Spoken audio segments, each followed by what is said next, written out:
Écosse. C'est un article, je crois, du Journal de Montréal. Mais c'est surtout un article de l'AFP, de l'agence France Presse, une agence de presse. Écosse, le soutien à l'indépendance à un niveau record selon un sondage. Alors, une majorité sans précédent de 58% d'Écossais se disent désormais favorables à ce que leur région prenne son indépendance du Royaume-Uni, 58%, selon un sondage publié mercredi par l'Institut Ipsos Mori.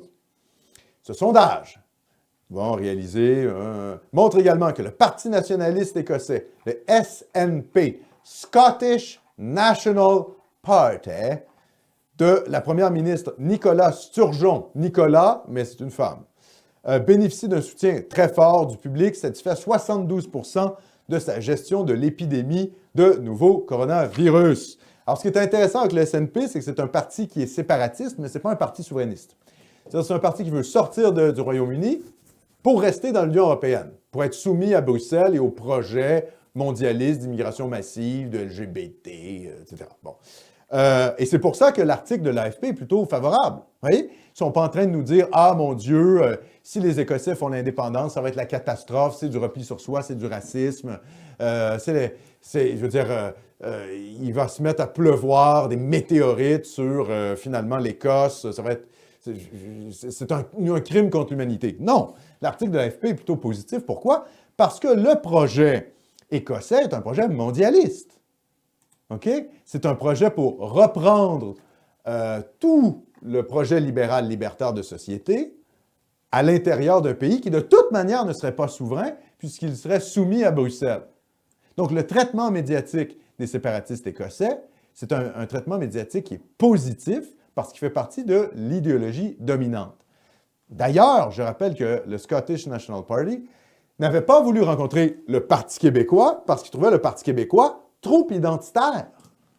Okay? Ça vous donne une idée du niveau de gauchisme de ce parti écossais.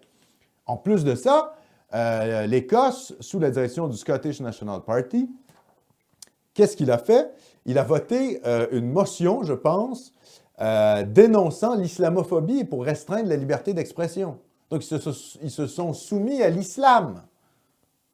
Donc, on n'est pas face à des nationalistes, là. OK? On est face à des mondialistes qui instrumentalisent le patriotisme écossais pour promouvoir leur idéologie cosmopolite. Ça vous rappelle quelque chose? Oui, ça rappelle quand même le Parti québécois, hein, et également Québec solidaire.